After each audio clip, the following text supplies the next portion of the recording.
Hi friends, welcome to my YouTube channel. Now we are discussing about a havoc of flood, which is of A reading 9th class 5th unit. Okay, we have already discussed about this B reading, that is grabbing everything on the land. So what is a havoc of flood? Actually the unit theme is the disaster. So what is disaster? Actually I have explained you this about disasters in the last video. Disaster is nothing but a natural calamity which occurred with a tsunami, earthquakes, tufan and everything. So havoc ante entidi, havoc of flood ante entidi. So havoc ante entidi ante it's like a destruction. Okay, నాశనం చేసేది. దో havoc of flood అంటే ఇక్కడ floods వల్ల అంత నాశనం అయిపోయింది అని అర్థం. సో ఇది రియల్ ఇన్సిడెంట్ పైన బేస్ చేసిన లెసన్ అనమాట ఇది. సో ఎక్కడ జరిగింది అంటే మనకి కర్నూలు డిస్టిక్ లో కృష్ణా రివర్ దగ్గర మనకి ఇది జరిగింది అనమాట. సో సేమ్ ఇక్కడ ఇది రియల్ గా అయిన ఇన్సిడెంట్ ని మనకి ఇక్కడ ఒక లెసన్ లాగా ఇచ్చారనమాట. So here see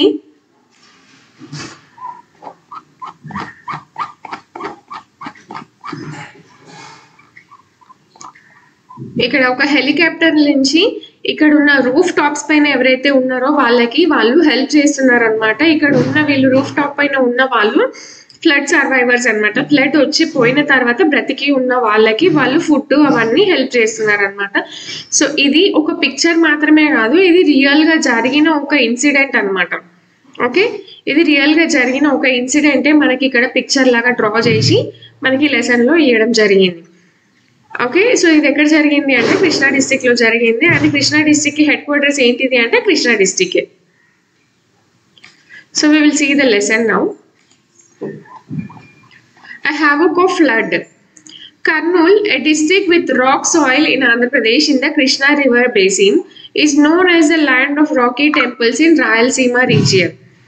Okay, so Krishna district అనేది ఎలా ఉంటుంది అని అంటే అక్కడ చాలా రివర్ అనేది అక్కడ వాటర్ అనేది చాలా తక్కువగా ఉంటుంది అనమాట. ఇది రాయలసీమకి రాయలసీమకి బిలాంగ్ చేస్తుంది కృష్ణా డిస్ట్రిక్ట్ కాబట్టి అక్కడ వాటర్ చాలా తక్కువ ఉంటాయి. ఇంకా అక్కడ ఏముంటాయి అంటే అంత మట్టి ఎక్కువగా ఉంటుంది, చాలా సాయిల్ అంటే మట్టి భూమి అనేది చాలా ఎక్కువ ఉంటుంది. అండ్ టెంపుల్స్ అక్కడ చాలా ఫేమస్ అనమాట.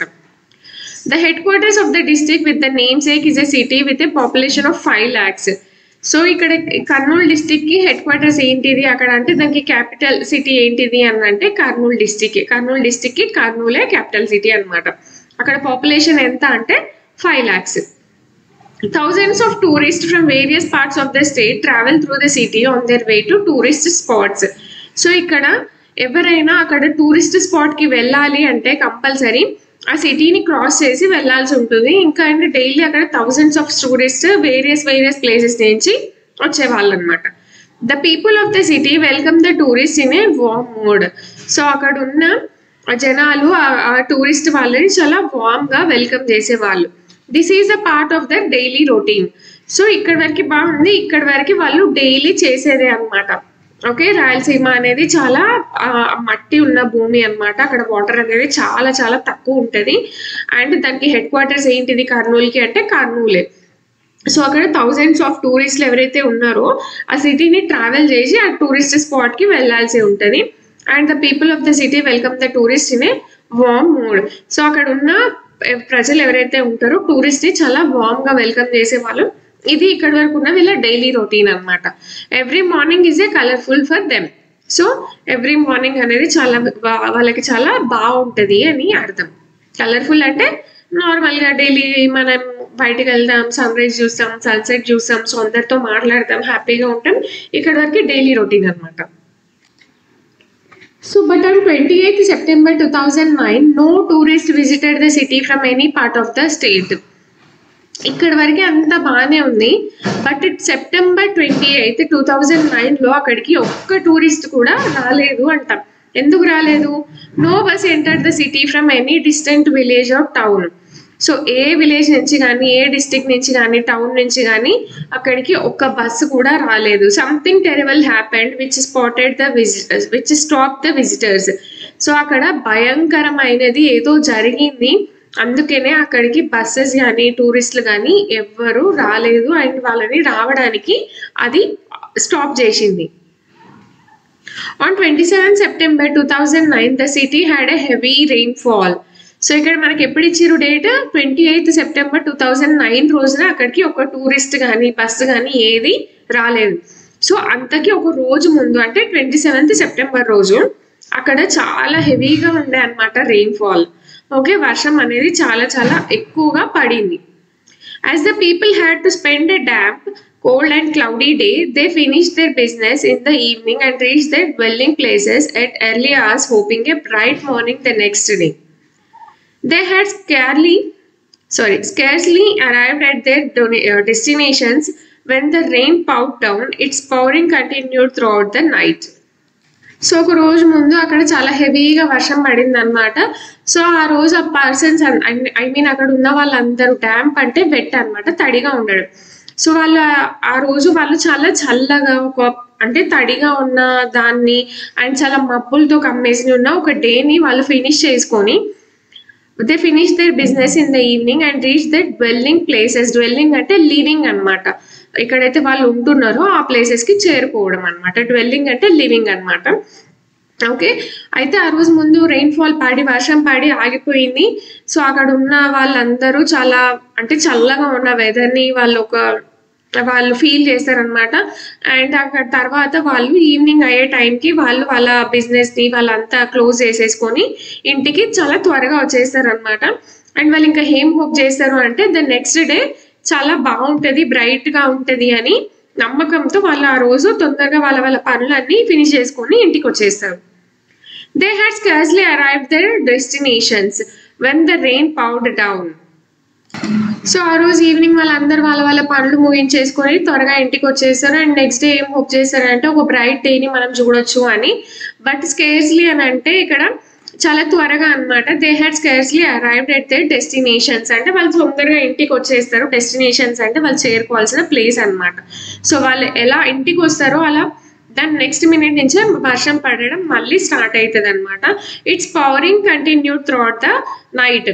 సో ఆ వర్షం అప్పుడు స్టార్ట్ అయితే ఆ నైట్ అంతా పడుతూనే ఉంటుంది అనమాట, ఇంకా అది ఆగలేదు వర్షం ఆ రోజు అని. As a result, on 28 September 2009, the people of Kurnool had to welcome river waters in a gloomy colors to their streets instead of the buses full of tourists. So, ఆ 27th ఈవినింగ్ నైట్ అంతా వర్షం పడింది కదా.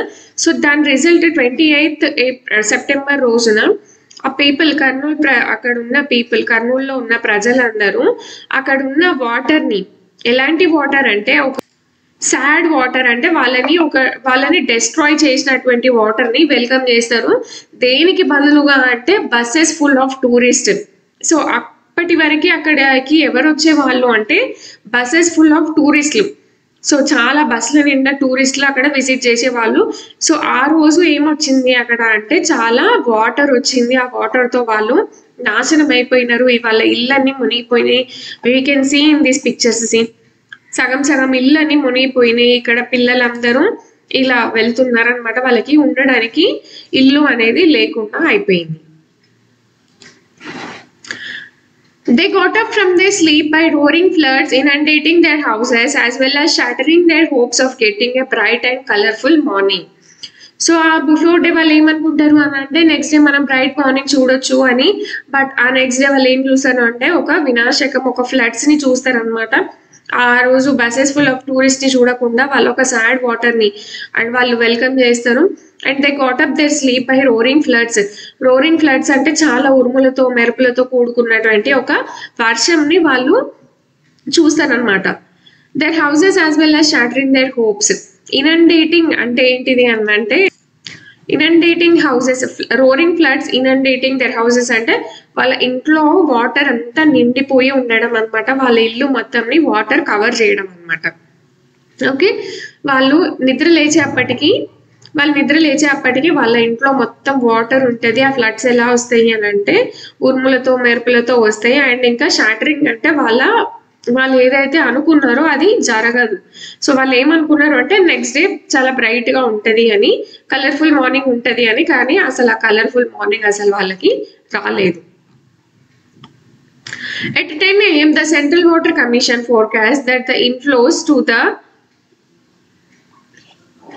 Inflows to the Srisailam Dam would go up to an enormous level of 20 lakh cuses of water, the highest in its history, posing a threat to the villages on the banks of the Krishna River. By the noon of the day, people bore the brunt of the flood fury as the flood water reached the first story of several buildings.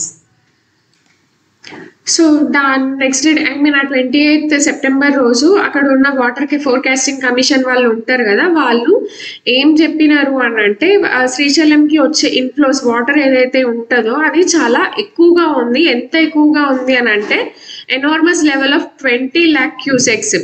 So అంతకుముందు ఎప్పుడు అంత dam నిండిపోయే inflows అంతగా లేవు.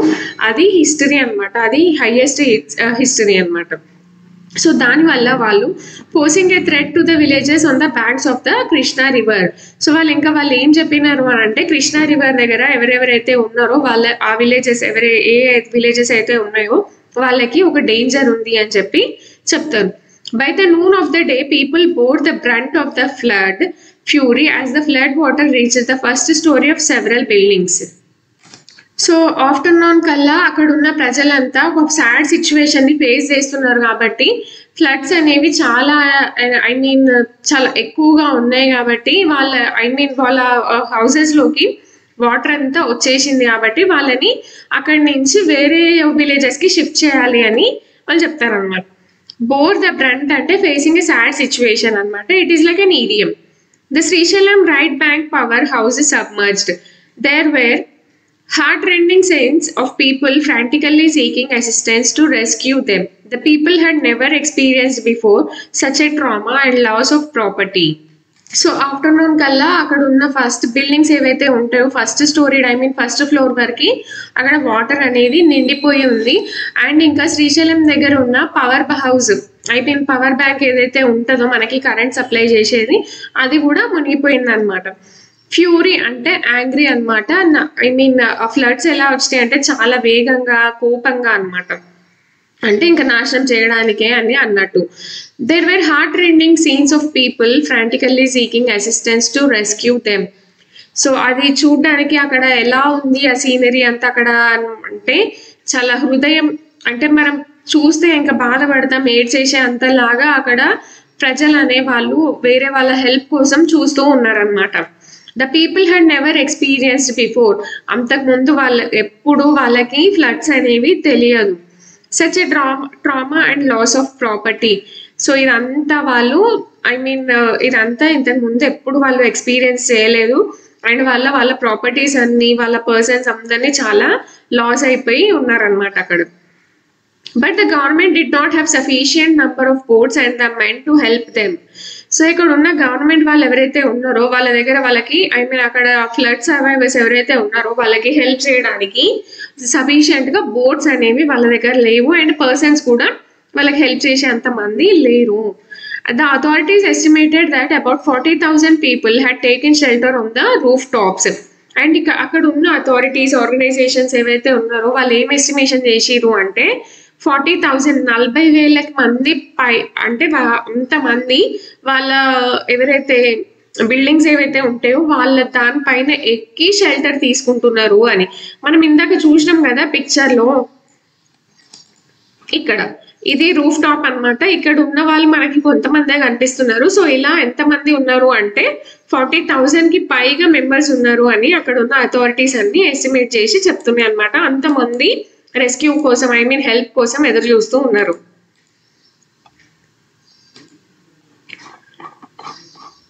The floods inundated about 60 villages all over the district. Many of them completely submerged. Much of the misery was caused by the Tungabhadra and the Handri Neva rivers, tributaries of Krishna. Several places including Mantralayam, the seat of Sri Raghavendra Swami Mutt, were under a sheet of 10 feet of water for 4 days. So floods inundated about 60 villages all over the district. So ఆ district లో ఉన్న 60 villages ఆ water తో cover అయిపోయి ఉన్నాయి. And many of them completely submerged. ఇంకా అందులో కొన్ని విలేజెస్ అయితే కంప్లీట్ గా మునిగిపోయి ఉన్నాయి అన్నమాట. Much of the misery was caused by Tungabhadra and Handri Neeva rivers, tributaries of Krishna river. So tributaries of Krishna river అంటే ఈ 3 నదులు ఏవైతే ఉన్నాయో అవి కలిసి ఉంటాయి అనమాట. ఈ తుంగభద్ర అండ్ హండ్రీ రివర్స్ ఏవైతే ఉన్నాయో అవి వచ్చి కృష్ణా నదిలో కలుస్తాయి అనమాట. So much of the misery was caused by the Tungabhadra. So misery అంటే ఇక్కడ డెస్ట్రాయన్స్ అనమాట. సో ఇక్కడ ఎక్కువ ఏదైతే లాస్ అనేది జరిగిందో అది తుంగభద్ర నుంచి జరిగింది. Several places including Mantralayam, the seat of Sri Raghavendra Swami Mutt, were under a sheet of 10 feet of water for 4 days. So ఇంకా అక్కడ ఉన్న కొన్ని ప్లేసెస్ లైక్ మంత్రాలయం, శ్రీ రాఘవేంద్ర మఠ్ ఏవైతే ప్లేసెస్ ఉన్నాయో అవి అండర్ వాటర్ లో 4 days వరకు అలానే ఉండిపోయినాయి అనమాట. Under water A sheet of 10 feet. So water ఎంత లోపలికి ఉంది అని అంటే 10 feet వరకు ఆ వాటర్ 4 days వరకు అలానే ఉండిపోయింది. The government was forced to seek the help of the army and the navy. So అక్కడ ఉన్నట్టు కర్నూలు డిస్ట్రిక్ట్ లో ఉన్న గవర్నమెంట్ ఆఫీసర్స్ ఎవరైతే ఉన్నారో వాళ్ళు ఎవరి నుంచి హెల్ప్ అడుగుతున్నారు అంటే ఆర్మీ అండ్ నేవీ వాళ్ళ దగ్గర నుంచి హెల్ప్ అడుగుతూ ఉన్నారనమాట. One of the IAF Indian Air Force helicopters requisitioned by the government rescued 15 farmers trapped in a swollen stream in a daring operation. So అక్కడ ఉన్న వాళ్ళ అక్కడ ఉన్న ఆర్మీ అక్కడ ఉన్న బోట్స్ సరిపోక గవర్నమెంట్ వాళ్ళని ఇక్కడ ఉన్న అథారిటీ వాళ్ళు గవర్నమెంట్ తో ఆర్మీ అండ్ నేవీ హెల్ప్ తీసుకొని అక్కడ ఉన్న IAF helicopters and requisition by the government వాళ్ళు హెలికాప్టర్స్ లో వచ్చి అక్కడ ఉన్న స్వాలెన్ స్ట్రీమ్ అంటే ఏదైతే నది పొంగుతూ వాటర్ వస్తాయో చాలా ఎక్కువ లెవెల్లో వాటర్ వస్తుందో దాన్ని మనం స్వాలెన్ స్ట్రీమ్ అంటాము. సో అక్కడ వాళ్ళు ఒక 15 members farmers ని రక్షించారు అనమాట. The Sunkesula barrage across the Tungabhadra breached at 2 places as it could not discharge the massive flood. And ఇంకా అక్కడ ఉన్న సుంకేసుల బ్యారేజ్ ఏదైతే ఉందో అక్రాస్ ద తుంగభద్రకి దగ్గరలో సుంకేసుల బ్యారేజ్ అనేది ఒకటి ఉందన్నమాట. సో ఆ రివర్ అక్కడ ఉన్న ఫ్లడ్స్ కి తట్టుకోలేక 2 places లో బ్రెచ్డ్ అంటే హోల్స్ పడడం అనమాట. సో అలా హోల్స్ పడి అక్కడ ఉన్న దాన్ని అంతా డెస్ట్రాయ్ చేసేసింది అనమాట. ఇంకా అది ఆ ఫ్లడ్స్ అనేది చాలా ఎక్కువ అయిపోయినాయి అక్కడ. 30 relief camps were opened in Kurnool to provide food and shelter to at least 25,000 people rendered homeless. So ఇంకా అక్కడ ఉన్న వాళ్ళు కర్నూలులో ఉన్న వాళ్ళకి అక్కడ 30 రిలీఫ్ క్యాంప్స్ అనేవి స్టార్ట్ చేసారు అనమాట. ఎవరైతే ఫ్లడ్ సర్వైవర్స్ ఉన్నారో వాళ్ళకి ఫుడ్ అండ్ షెల్టర్ ఇవ్వడానికి. Many people lost everything they had. Apart from seeking the help of the army and the navy, the government requisitioned the personnel of the disaster. So ఇక్కడ ఉన్న వాళ్ళకి 30 relief camps అనేవి open చేసి అక్కడ ఉన్న వాళ్ళు ఎవరైతే ఫ్లడ్స్ నుంచి సర్వైవ్ అవుతున్నారో వాళ్ళకి ఫుడ్ అండ్ షెల్టర్ ఇవ్వడానికి అట్లీస్ట్ 25,000 members కైనా హెల్ప్ అవ్వాలి అని చెప్పేసి వాళ్ళు హెల్ప్ చేస్తూ ఉన్నారనమాట. And many of the people lost everything they had. So చాలా మంది వాళ్ళకి ఉన్నదంతా కోల్పోయినారనమాట. ఏంటిది అంటే వాళ్ళ మెంబర్స్ ని, వాళ్ళ ప్రాపర్టీస్ ని, వాళ్ళ యానిమల్స్ ని కానీ అంతటిని వాళ్ళు కోల్పోయినారు. Apart from seeking the help of the army and the navy. So ఇక్కడ వాళ్ళు only army and navy help తీసుకున్నా కూడా సరిపోలేదని చెప్పేసి ఇంకా గవర్నమెంట్ ని ఏం రిక్వెస్ట్ చేస్తున్నారు అంటే పర్సనల్ ఆఫ్ ద డిజాస్టర్. ఈ డిజాస్టర్ ఆర్గనైజేషన్ కి సంబంధించిన ఎవరైతే మేనేజ్మెంట్ ఉంటుందో వాళ్ళని హెల్ప్ అడుగుతున్నారు అనమాట. అది ఎక్కడ అంటే force from Arakkonam in Tamil Nadu. A transport aircraft, 30 inflatable boats and an equal number of fiberglass boats. So ఇంకా వాళ్ళు ఏం అడుగుతున్నారు అని అంటే ఇన్ఫ్లేటబుల్ బోట్స్ అంటే నీళ్ళ పైన తేలే ఒక బోట్ అనమాట. లైక్ మనం ఏదైనా రబ్బర్ ట్యూబ్ కానీ సైకిల్ టైర్ కానీ మనం వాటర్లో వేస్తే పైకి ఎలా తేలుతుందో అలాంటి ఒక బోట్స్ ని వాళ్ళు ఇవ్వమని అడుగుతున్నారు. Although water rose to the roof level, people were reluctant to leave their houses and were still groping for their valuables. So ఇక్కడ ఉన్న వాళ్ళు సరిపోవట్లేదు అని చెప్పేసి అక్కడ కర్నూలు డిస్ట్రిక్ట్ వాళ్ళు తమిళనాడు ఆర్కోనం నుంచి వాళ్ళ హెల్ప్ తీసుకున్నారు. అదేంటిది అంటే inflatable boats and also fibre glass boats అనమాట. ఇక్కడ ఉన్న వాళ్ళని అట్లీస్ట్ ఈ సీనియర్ సిటిజన్స్ ఎవరైతే ఉంటారో వాళ్ళని అందులో వేసుకొని తీసుకెళ్ళడానికి. That we can see in the picture. See here one person is dragging a woman in this inflatable boat. So all the water rose to the roof level. Rose అంటే పెరగడం అనమాట. So వాళ్ళ రూఫ్ లెవెల్కి అంటే వాళ్ళ ఇల్లు ఎంత ఉందో అంత పై వరకు వాటర్ వచ్చినా కూడా అక్కడ ఉన్న ప్రజలు ఎవరైతే ఉన్నారో వాళ్ళ ఇళ్ళని వదలడానికి వాళ్ళు ఒప్పుకోవట్లేదు. అండ్ అక్కడ వాళ్ళ ఇంట్లో ఉన్న ఏవైతే వాల్యుబుల్స్ ఉంటాయో లైక్ గోల్డ్ అని దాన్ని సెర్చ్ చేయడానికి వాళ్ళు ఇంకా చూస్తూ ఉన్నారనమాట. గ్రాపింగ్ అంటే సర్చింగ్ అనమాట. ఓకే, అంత వాటర్ వచ్చినా కూడా వాళ్ళ వాల్యుబుల్స్ వెతుక్కోవడానికి వాళ్ళ ఇంటిని వదిలి రావడానికి వాళ్ళు ఇష్టపడట్లేదు. The pathetic plight means a sad situation. The pathetic plight was the people of the village hurried to the safer places to their lives, leaving everything they had, houses, properties, lands and cattle. Heartrending sights welcomed them when they were back home after the flood catastrophe. So ఇక్కడ sad situation ఏంటిది అని అంటే ఆ people అక్కడ ఉన్న ప్రజలు ఎవరైతే ఉన్నారో వాళ్ళు ఫ్లడ్స్ వచ్చిన తర్వాత సేఫర్ ప్లేసెస్ కి వాళ్ళు వెళ్ళినారు. అండ్ వాళ్ళు ఏమేమి వదిలి వెళ్ళినారో everything. See the pathetic plight was that the people of the village hurried to safer places for their lives, leaving everything. Okay, వాళ్ళు అక్కడ ఉన్న వాళ్ళు ఫ్లడ్ నుంచి ఎవరైతే సర్వైవ్ అవుతున్నారో వాళ్ళు వాళ్ళ ఇంటి నుంచి సేఫర్ ప్లేసెస్ కి వెళ్తున్నారు. వాళ్ళ దగ్గర ఏముందో అదంతా వదిలేసి, ఏమున్నాయి అంటే houses, properties, lands and cattle అంటే లైక్ గొర్రెలు అవన్నీ ఉంటాయి కదా. సో వాళ్ళు వెళ్ళి మళ్ళీ హార్ట్ రెండింగ్ సైట్స్ వెల్కమ్ దెమ్. వాళ్ళు వెళ్ళి అక్కడికి సేఫ్ ప్లేసెస్ కి వెళ్ళి ఆ ఫ్లడ్ అంతా పోయిన తర్వాత వాళ్ళు ఎప్పుడైతే మళ్ళీ వాళ్ళ ప్లేసెస్ కి చేరుకుంటారో అప్పుడు వాళ్ళకి చాలా చాలా బాధ వేస్తుంది అనమాట. ఎందుకనంటే వాళ్ళంతా ఆ ఫ్లడ్స్ లో లూజ్ అవుతారు, అంతా డిస్ట్రాయ్ అయిపోయిన తర్వాత వాళ్ళకి అక్కడ ఏమీ మిగలదన్నమాట. Poor cattle, cows and calves, buffaloes and bullocks and other domestic animals, unaware of what was to come, had to die as they were fastened in their sheds. The grief-struck people stood aghast at their paddy fields which were about to be reaped, engulfed by the massive floods. So వాళ్ళు అక్కడికి మళ్ళీ అంటే floods వచ్చినప్పుడు వాళ్ళు safer places కి వెళ్ళి వాళ్ళకు ఉన్నదంతా వదిలేసి ఇల్లుని, ప్రాపర్టీస్ ని, వాళ్ళు పెంచుకున్న యానిమల్స్ ని అన్ని వదిలేసి వాళ్ళు వెళ్ళిపోతారు. తర్వాత వాళ్ళు అక్కడికి మళ్ళీ వచ్చినప్పుడు వాళ్ళకి ఒక హారబుల్ సిచ్యువేషన్ అనేది వాళ్ళు ఫేస్ చేయాల్సి ఉంటుంది అనమాట. అంటే మనం ముందుగానే ఏది వస్తుంది, వరద వస్తుంది, ఫ్లడ్స్ వస్తాయి అని మనం ఎక్స్పెక్ట్ చెయ్యము. కాబట్టి మనకున్న గొర్రెల్ని కానీ, బఫెలోస్ని కానీ, వాటి దూడల్ని కానీ మనం ఆ షెడ్లో కట్టేసి ఉంచుతాం అనమాట. సో మనకైతే తెలుస్తుంది ఫ్లడ్స్ వస్తుంది అని, కాబట్టి మనం సేఫ్ ప్లేసెస్కి వెళ్ళిపోతాం. అప్పుడు మన మైండ్లో సెకండ్ థాట్ అనేది రాదు. కాబట్టి అక్కడ ఉన్న వాటిని మనం అలానే వదిలేసి వెళ్ళిపోతాం. సో వాళ్ళకి ఏమవుతుందో ఏమొస్తుందో అర్థం కాక వాళ్ళు ఎటు వెళ్ళలేక ఫ్లడ్స్ వచ్చినప్పుడు అవి వచ్చిన తర్వాత అవి అక్కడే ఉండి అలా ఆ షెడ్లోనే చనిపోతాయి అన్నమాట.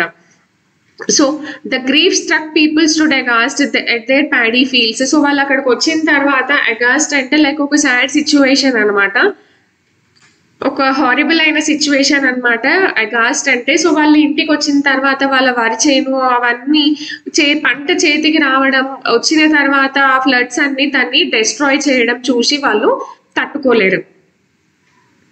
The government officials and voluntary organizations that arrived at the spot witnessed the badly damaged roads, railways and collapsed bridges. So అక్కడ ఉన్న గవర్నమెంట్ అఫీషియల్స్ ఎవరైతే అక్కడికి విజిట్ చేస్తారో వాళ్ళు ఇదంతా చూస్తారనమాట. అక్కడ చాలా రోడ్స్, రైల్వేస్, అవన్నీ బ్రిడ్జెస్ ఏవైతే ఉన్నాయో అవన్నీ చాలా డిస్ట్రాయ్ అయిపోతాయి, అన్ని విరిగిపోతాయి, డ్యామేజ్ అయిపోయి ఉంటాయి అనమాట అక్కడ.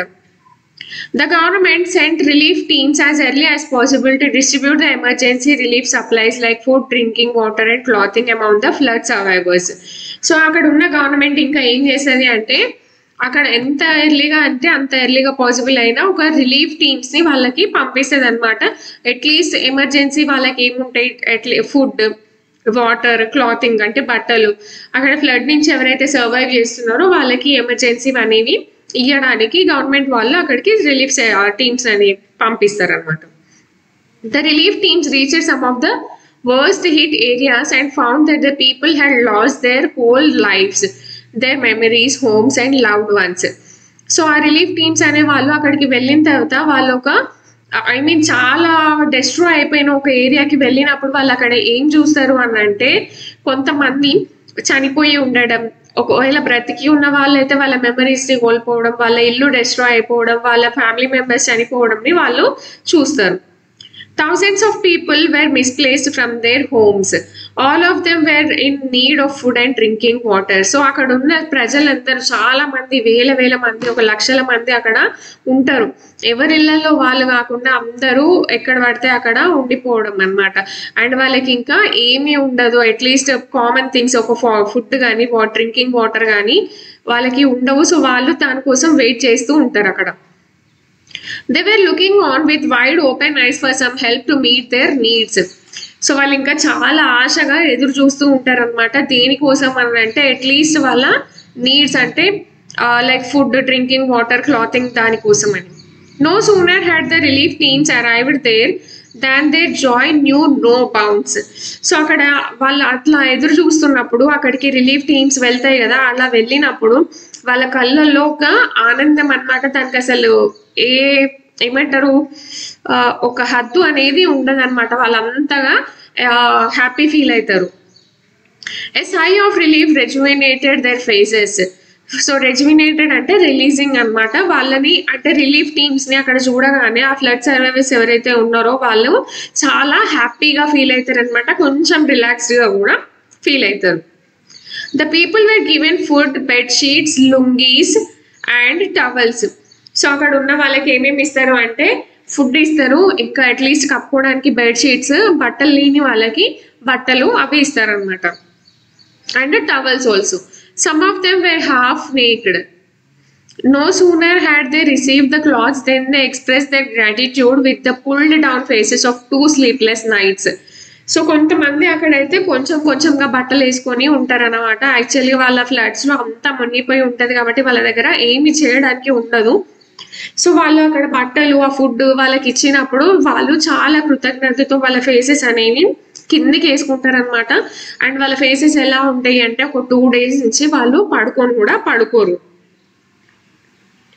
One of the sufferers of the flood was a widow of well past 40.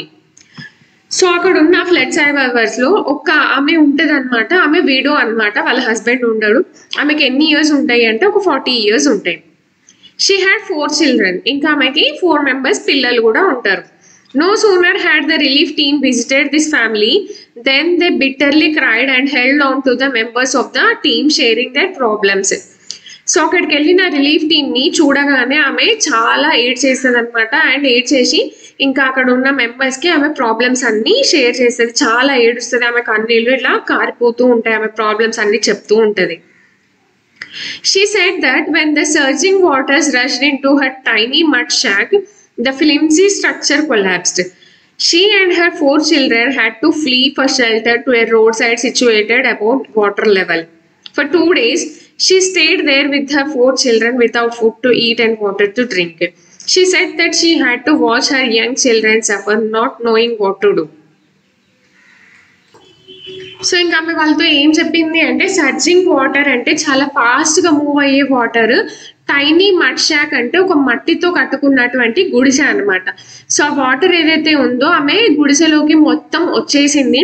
The flimsy structure collapse అంటే ఫ్లిమ్జీ అంటే చాలా వీక్గా ఉన్న ఒక హట్ అనేది అంతా కూలిపోయింది అని చెప్తుంది ఆమె. ఆ 40 years ఉన్న ఆమెకి 4 children ఉన్నారు. అండ్ ఆమె కూడా ఒక ఫ్లడ్ సర్వైవర్ అనమాట. అక్కడికి రిలీఫ్ టీం వెళ్ళగానే వాళ్ళతో ఏడుస్తూ ఆమె ఏం చెప్తుంది అంటే నా గుడిసెలోకి అంటే నేను మట్టితో కట్టుకున్న ఒక గుడిసెలోకి వాటర్ అంతా వచ్చేసింది. అండ్ ఇంకా అది చాలా వీక్గా ఉండే కాబట్టి ఆ వాటర్ ఫోర్స్కి అది కొలాప్స్ అయిపోయింది, అది ఏమంటారు కూలిపోయింది అని చెప్తుంది. అండ్ ఇంకా ఆమె ఏం చెప్తుంది అంటే she and her 4 children had to flee for shelter to a roadside situated above water level. So ఆమె ఇంకేం చెప్తుంది అని అంటే ఇంకా నేను నా పిల్లలు ఇక్కడ నుంచి వెళ్ళిపోయి ఆ రోడ్ సైడ్ వాటర్ లెవెల్ తక్కువగా ఉన్న దగ్గర కూర్చోవాల్సి వచ్చింది 2 days వరకు వితౌట్ ఫుడ్ అండ్ వాటర్ అని చెప్తుంది. She said she had to watch her young children suffer not knowing what to do. ఇంకా ఆమె ఏం చెప్తుంది అంటే 2 days వరకు మేము అక్కడే ఉన్నాము, వాటర్ ఇంకా తినడానికి ఏం లేకుండా నా చిన్న పిల్లలు ఇలా సఫర్ అవ్వడం చూడడం నాకు ఇష్టం లేదు అండ్ ఏం చేయాలో నాకు అర్థం అవ్వట్లేదు అని చెప్తుంది. సో ఇక్కడ మనం చూడొచ్చు అందరు రోడ్ పైనే కూర్చొని ఉన్నారు ఇలా. వాళ్ళకి ఇల్లు అనేవి లేవు, అంటే ఫ్లడ్స్ వచ్చిన తర్వాత అంతా కూలిపోయింది. సో ఎవరి ఇల్లు ఎక్కడ ఉందో ఏంటో ఏం అర్థం కాక వాళ్ళ దగ్గర ఉన్న సామాన్తో జస్ట్ ఇలా ఇక్కడ కూర్చొని ఉన్నారనమాట. The relief team brought her and her 4 children to a flood relief distribution camp, which was being organized by the government in Kurnool. So ఆ రిలీఫ్ టీమ్ ఏదైతే ఉందో అక్కడికి వెళ్ళిన వాళ్ళు ఆమెని ఒక ఫ్లడ్ రిలీఫ్ డిస్ట్రిబ్యూషన్ క్యాంప్ కి తీసుకొని వస్తారనమాట. There she received rice, blankets and other supplies her family needed. So అక్కడికి తీసుకొని వచ్చిన తర్వాత వాళ్ళు ఆమెకి కావాల్సినవన్నీ ఇస్తారనమాట. ఏమి ఇస్తారు అంటే బియ్యం, బ్లాంకెట్స్ అండ్ ఇంకా ఆమెకి ఏమైనా కావాల్సినవి ఉంటే అవి ఇస్తారు. She felt that the help came as a great relief in her utter despair. So ఇంకా అది ఎలా ఫీల్ అవుతుంది అని అంటే ఒక రిలీఫ్ లాగా ఫీల్ అవుతుంది. ఆమె చాలా బాధలు, ఏం చేయాలో అర్థం కాకుండా వాళ్ళ 4 children, వాళ్ళ పిల్లల్ని చూసుకోలేక వాళ్ళు సఫర్ అవ్వడం, వాళ్ళకి తిండి లేక చూడడం, ఇవంతా కష్టంగా అనిపించి వాళ్ళు హెల్ప్ చేయగానే ఆమెకి చాలా రిలాక్స్డ్గా ఉంటుంది అనమాట. Many private donors were removed on seeing her children. They provided the mother with some rice, corn, some pots and pans for cooking. They also constructed a temporary shed for her family.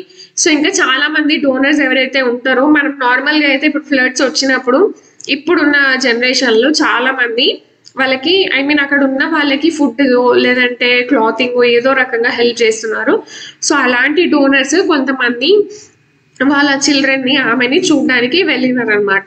And ఆమెకి కొంచెం rice, పప్పులు, pots, fans అంటే వండుకోవడానికి గిన్నెలు అవన్నీ ఇచ్చిరు. They also constructed a temporary shed. ఇంకా ఆమెకి ఒక టెంపరీగా ఉండడానికి ఒక షెల్టర్ కూడా వాళ్ళు ప్రొవైడ్ చేసిరు అనమాట. She expressed her gratitude with a beaming face, saying that she would remain ever thankful for the help she received.